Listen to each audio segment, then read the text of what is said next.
Olá, amigos. Bem-vindos a este lançamento da revista Eletricidade Moderna, que é a seção multimídia EM Especialistas. Nela, a cada edição da revista, um profissional de destaque vai tratar de um assunto de interesse da comunidade técnica de eletricidade, seja no campo de normalização, das boas práticas, formação profissional, tecnologias, enfim, temas atuais relevantes para o desenvolvimento do profissional de elétrica e do produto do seu trabalho.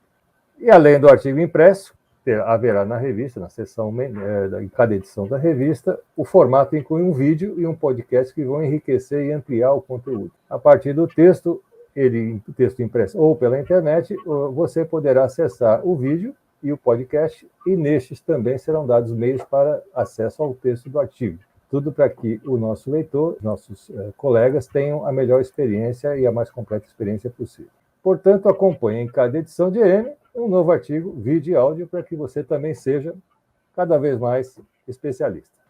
E a primeira edição de EM Especialista está a cargo, como convém, de um renomado profissional, o engenheiro João Gilberto Cunha, diretor da empresa Miômega. Ele é conhecido já do nosso público leitor, é um homem de multiqualificações na área de instalações, seja de instalações de baixa ou de média tensão, e especialista também em segurança elétrica, instalações fotovoltaicas e várias outras, inclusive com atuação destacada na normalização técnica dessas áreas. É autor frequente de artigos de fundos da revista EM, tendo sido inclusive colunista da revista durante muitos anos, com colunas sobre instalações de média tensão e sobre a NR10, que alcançaram grande sucesso. E hoje o João vai abordar aqui um detalhe relevante da normalização, que é uma incompatibilidade existente entre duas normas brasileiras, a de aterramento de subestações, a NBR 15751, e a de instalações de média tensão, a NBR 14039, no que se refere à determinação da tensão de contato tolerável, ou tensão limite de fibrilação, a determinação desse valor para o projeto do aterramento das subestações. O João vai explicar por que ocorre essa discrepância e também como fazer para harmonizar as normas. João, obrigado, bem-vindo, nós somos todos ouvidos. Mauro, eu que agradeço. Para mim é uma honra de participar dessa primeira edição do EM Especialista. Então, já fica aqui o meu agradecimento. Bom, o prazer é todo nosso. Vamos iniciar, então. Eu vou fazer essa apresentação, que é o como que nós fazemos para fazer o projeto da malha de aterramento de uma subestação.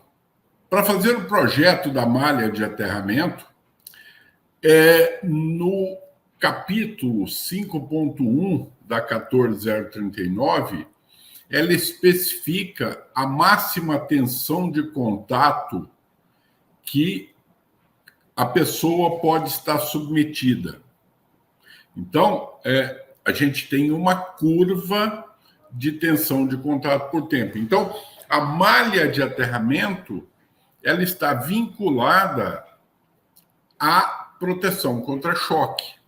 E a norma de cálculo de aterramento para a subestação, que é a 15751, ela determina como deve ser o procedimento para esse cálculo. Então, nós vamos apresentar aqui hoje como que nós vamos unir essas duas normas. E nós vamos ver que nós temos um probleminha de tensão suportável, uma pequena incompatibilidade entre essas duas normas, tá ok? Que é o seguinte: a 14039, no seu anexo A, ela apresenta uma curva de tensão por tempo, de tensão suportável para fibrilação cardíaca. Esta curva, ela saiu da IEC e é a mesma curva da 5410. Por quê? Porque a tensão suportável de contato é da pessoa, ela não tem a ver com a instalação. Então, nós temos uma única curva de tensão de contato limite, que é essa que aparece na 14039. A 15751 adota uma outra filosofia. Veja, a 14039, a base dela é a IEC 61936-1. A 15751, a base dela é o I3E80. Então, veja, a gente tem uma divergência de linhas de normalização. E por isso sai essa divergência no cálculo da tensão de contato. Então, veja, a 15751, ela utiliza como base para o cálculo da tensão de contato a equação de Dalziel, que é a corrente máxima que alguém pode tomar choque e que não tem fibrilação cardíaca. Quando nós falamos que não tem fibrilação cardíaca, é 99,5% de probabilidade.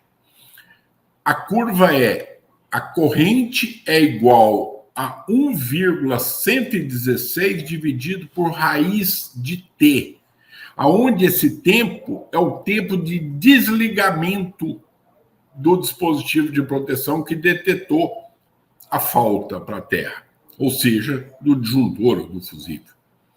E aí nós pegamos esta corrente e inserimos na equação de tensão de contato, que fala que a tensão de contato é o produto da resistência do corpo mais 1,5 vezes a resistividade da camada de alta impedância, que está embaixo do pé, vezes um fator de correção. Isso tudo vezes a corrente de choque calculado pela equação de Dalziel. Então, essas duas metodologias, elas vão chegar a resultados diferentes, principalmente no iniciozinho da curva. Ali onde os resultados são mais discrepantes. O que eu estou propondo aqui? Eu estou propondo uma solução para que a gente resolva isso e consiga atender as duas normas, para que a gente consiga atender a 14039 utilizando o procedimento da 15751 para cálculo de malha de aterramento. Bom, eu estou propondo um fluxograma que é uma sequência lógica de passos, ou seja, um procedimento que não está na 15751, mas está no I3E80. Isso aqui foi retirado do I3E80, que é a mãe da 15751, portanto, é totalmente coerente com a 15751, embora esse fluxograma não esteja lá, e adaptado para a 15751. Ok? Então, vamos passar passo a passo desse procedimento, que é o como que a 15751 propõe para o cálculo da malha de aterramento, e fazer isso casar com a 14039. O primeiro passo que a 15751 propõe é que a gente faça um levantamento da área da subestação. Então, a gente vai lá, vai ver o limite do terreno, vai ver aonde que é o posicionamento da subestação, ou seja, vamos fazer o desenho de implantação, vamos fazer uma campanha de medição de resistividade para mapear a resistividade do terreno. Então, isso seria o primeiro passo. É o conhecimento do terreno, tanto do ponto de vista geométrico, quanto do ponto de vista elétrico. Geométrico, a gente vai ver a posição onde está, a subestação, tudo. E elétrico, a resistividade do solo naquela região. O segundo passo é o dimensionamento dos condutores. O dimensionamento dos condutores, ele vai ser feito pelo estudo de integral de Joule, né? Por aí que sai o dimensionamento dos condutores sempre, de acordo com a corrente de curto-circuito fase-terra. Então, pegando a corrente de curto-circuito fase-terra, a gente tem os coeficientes de integral de Joule lá na norma e nós vamos verificar o dimensionamento dos condutores, sempre considerando o condutor como seção mínima 50 milímetros quadrados. Então, todo condutor enterrado, por razões mecânicas de corrosão, deve ter seção mínima de 50 milímetros quadrados. Passo 3 é o critério de tensão de contato. Aqui é que está aquele item. Então, a 15751 fala para você usar a equação de Dalziel. Aí, a minha proposta é que você vá na curva do anexo A da 14039 e verifique naquela curva, você vai no tempo de atuação do disjuntor, você vai ter que fazer o seccionamento automático da alimentação, então você fez a parametrização, tudo, e viu o tempo que o disjuntor vai demorar para abrir.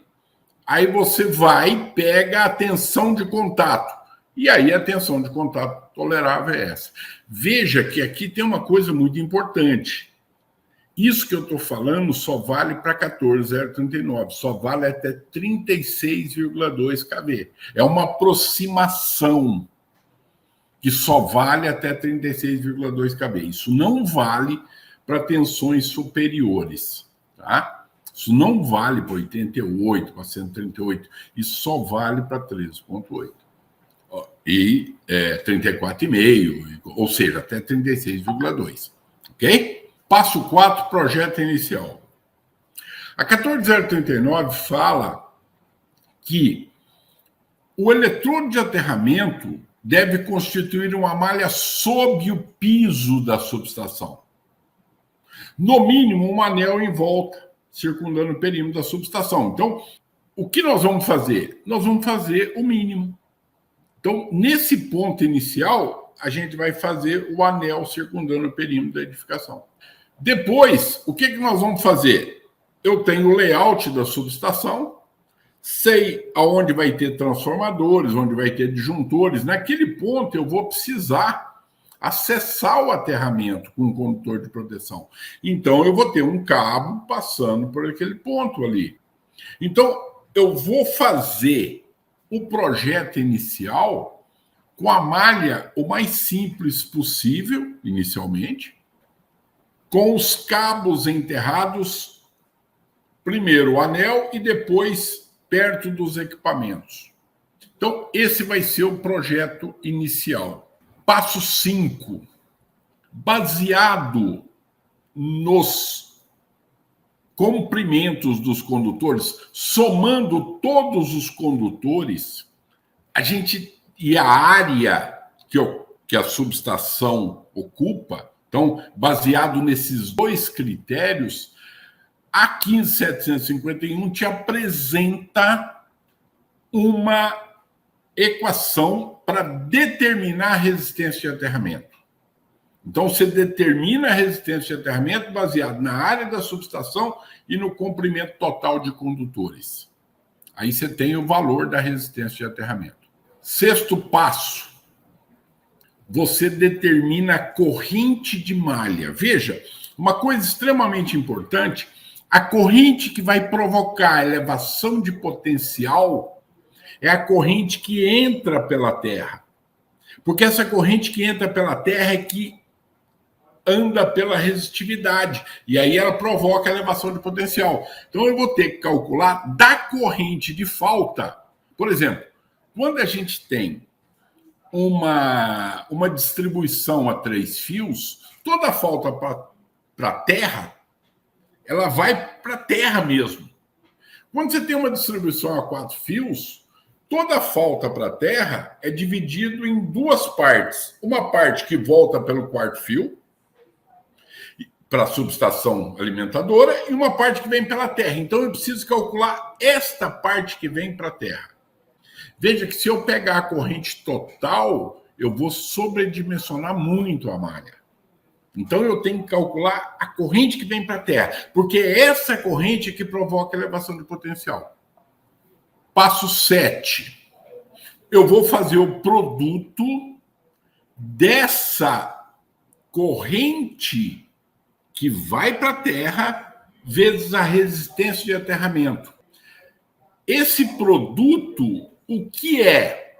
É a elevação de potencial da malha em relação ao terra de referência, a um ponto muito distante.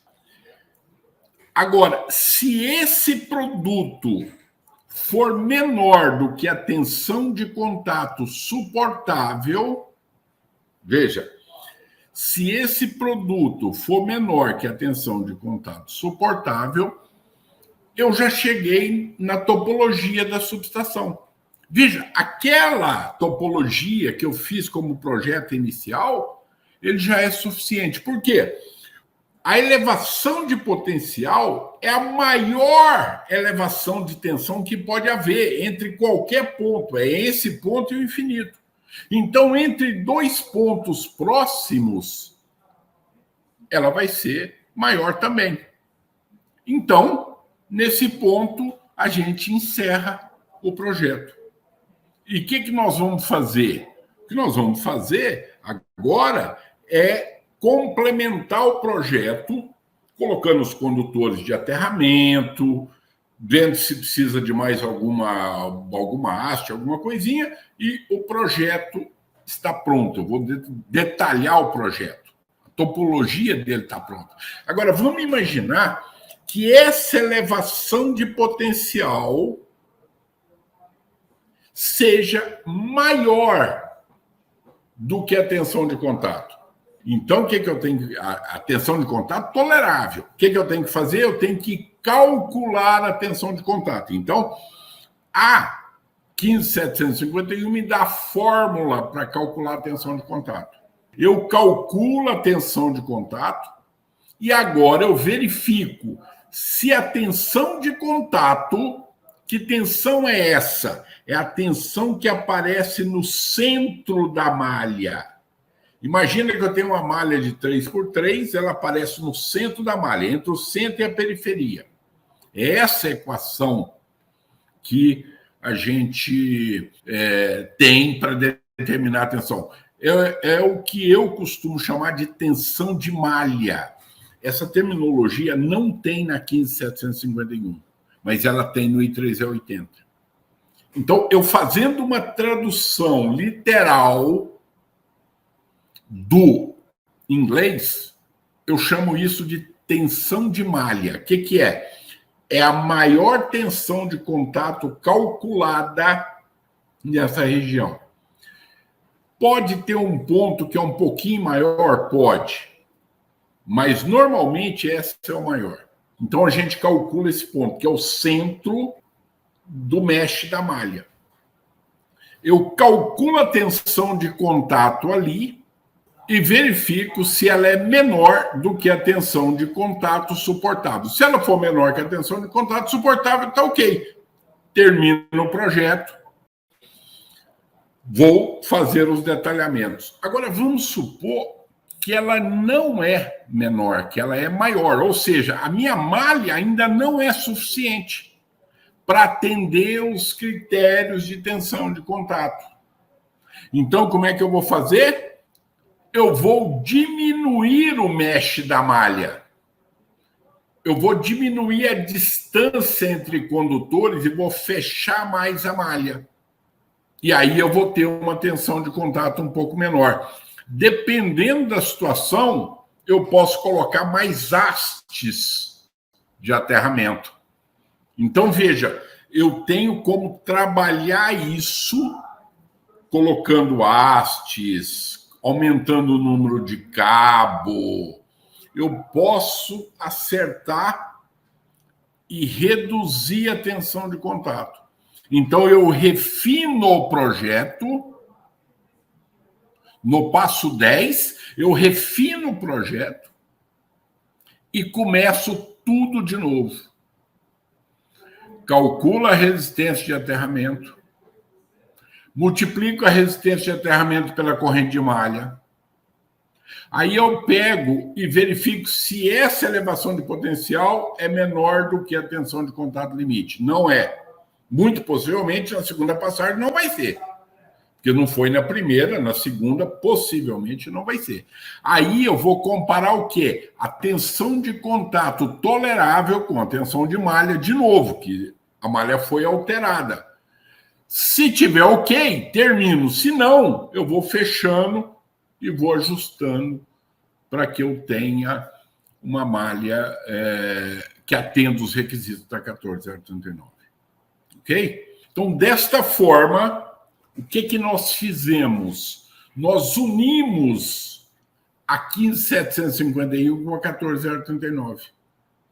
Nós conseguimos resolver aquele problema que a gente tinha. Ok? E conseguimos fazer o projeto da malha de aterramento. Então, dessa forma, a gente apresenta esse procedimento. Ok, João, obrigado pela apresentação, muito esclarecedora. Me parece que todos os passos que você descreveu no procedimento que você deu, o passo 3 é onde mora o problema, né? E se a gente pudesse extrair uma recomendação básica, é que neste passo o profissional que está fazendo o projeto utilize, então, o anexo A da 14039. Sim. Basicamente isso. Basicamente isso. Em vez de usar a equação de Dawes-El, como está na 1575, para esse aspecto específico, é de usar o anexo A da 14039. Entre todas as outras recomendações que você deu aí. Estou só tentando... Isso. Aqui. Que as outras, Mauro, é um procedimento que a comissão de estudo optou por não apresentar, mas ele está no I3E80. Então, é só uma organização da estrutura da 15751. Ok. Deixa eu voltar aqui um aspecto que me chamou a atenção, no passo 9, né, que você compara a tensão de malha. Passo 8, você calculou a tensão de malha. Né? Passo 9, você compara a tensão de contato tolerável com essa tensão de malha. Né? É isso. Isso. E se tiver abaixo, se a tensão de malha for superior, se tiver abaixo da tensão de tóxico tolerável, está ok, o projeto está ok, né? Se estiver acima, você diz que tem que... uma das possibilidades é diminuir o mesh, né? Diminuir o mesh. Lá o quadrado da malha, né? A distância do condutor ali entre aqueles nós. Tem alguma dica de quanto você deveria mexer ali, dependendo do valor, o resultado? Se deu tanto, até tanto, você diminui 10%, você diminui ou não? Como é que é? Não. Tentativa erro mesmo? Na realidade, você vai fazer uma tentativa erro, né, um pouco mais inteligente. Você vai ver se está muito longe, e aí você diminui mais. Se estiver muito perto, da mesma forma, né? Ali não fala, mas se o valor, se você mexeu e ele mudou muito, do ponto de vista econômico, eu sei que às vezes isso pode chocar um pouco, mas do ponto de vista econômico, você pode abrir um pouquinho mais numa segunda passagem para ver se ainda passa. Tá certo.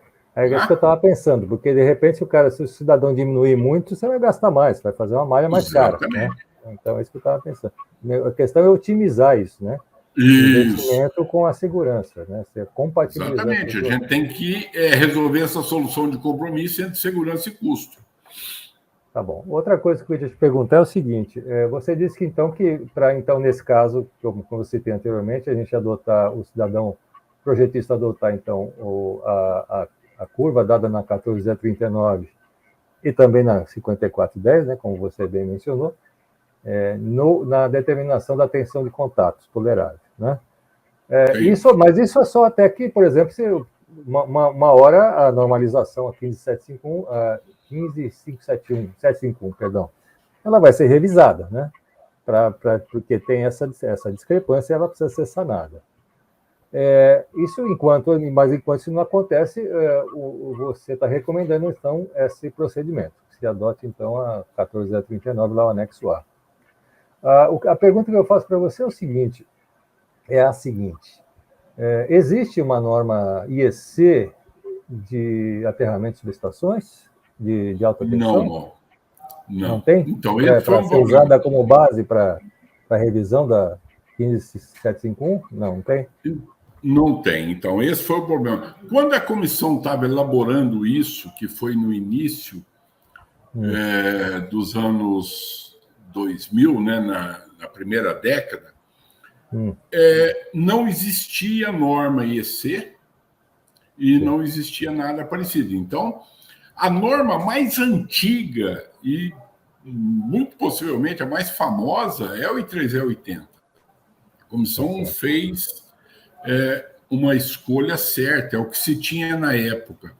Agora, a gente já tem uma outra norma, que é a EN 50522. Essa norma, embora ela seja uma norma europeia, uma norma regional e não uma norma internacional, ela está totalmente alinhada com a IEC. Então, eu acho que talvez, se a gente utilizasse esta norma como base para a nossa 15751, agora como revisão, a gente já resolveria todo esse problema de harmonização. Da mesma forma que, se a gente pegar pela história, Mauro, lá na década de 80, não existia uma norma IEC de baixa tensão. Existiam alguns fragmentos, alguma coisa era rudimentar. O que a 5410 fez? Utilizou a norma francesa como referência, porque a norma francesa estava sendo utilizada para IEC 60364. O que aconteceu no final da década de 90 e início dos anos 2000, na média tensão? A gente precisava revisar a 14039, não tinha uma norma IEC na época e nós usamos uma norma francesa. E a IEC foi baseado, a IEC de alta tensão, a 61936-1, foi baseado na norma francesa. Então, veja, muito possivelmente, quando tiver uma norma IEC de aterramento, ou ela será baseada na EN 50522, ou ela vai estar coordenada com ela, harmonizada com ela. Então, se a gente utilizar ela, nós vamos estar harmonizados com ela no futuro. Por quê? Porque a norma EN 50522 está harmonizada com a IEC 61936. Entendeu? Tá, essa é a minha visão para esse problema. Tá. Isso se for assim, mas isso assim, a normalização IEC deve se basear, normalmente se baseia em normas europeias, que é do Senelec, né? Essa EN 522 é Senelec. E provavelmente ela vai seguir esse documento, ou um documento que originou essa norma Senelec, ou seja, da VDE, ou seja, da NFC, da França, né? Eu acredito, normalmente é isso. Eu acredito que, nesse caso específico, a norma IEC ela vai considerar também o I3E80. Eu acredito. Por quê? Porque o I3E80, inclusive, ele é mais completo do que a 50522. Então, pode ser que a IEC considere também. Agora, nesse item, tensão de contato, ela vai ter que seguir para ela ser coerente entre ela, né? A IEC não vai lançar uma norma de aterramento que não se harmonize com a norma de instalação. Então, ela vai ter que usar alguma coisa parecida com a norma europeia. Muito bom. Eu acho que foi excelente. Eu acho que quem está nos assistindo deve estar muito feliz. Eu estou muito satisfeito e com esse procedimento que você nos passou aqui. Grande importância e muito útil, né? E abre com honras aí a nossa nova sessão interativa da revista EM Especialistas, e muito adequadamente contando aqui com um especialista, João Gilberto Cunha, que é nosso parceiro já de longa data, conhecidíssimo do nosso público leitor, né, dos nossos eventos e tal, a exemplo da Eletrotec Feira e Congresso, que vai ser agora em agosto de 2022, apesar de aí embaixo já estarmos divulgando a de 2023, em São Paulo nós teremos a Eletrotec Empower, que vai tratar desses assuntos todos, da normalização. Vai ter um grande painel de normalização, já está decidido, a exemplo do que aconteceu ano passado, e também vai ter mini cursos sobre normas e sobre aterramento, sobre proteção contra sobretensões e outros assuntos correlatos, né? E instalações fotovoltaicas, instalações para carros elétricos e vários outros assuntos. João, eu agradeço muitíssimo a sua participação, o seu protagonismo nessa primeira edição da EM Especialistas. Na revista impressa há um QR Code para você acessar tanto este vídeo quanto o podcast. E se você está vendo este vídeo, você encontra aqui na descrição um link para o artigo impresso na revista. Nós agradecemos a todos e nos vemos, então, novamente na próxima edição de EM, a coluna EM Especialistas, com mais um interessantíssimo assunto para você. Muito obrigado a todos e até lá.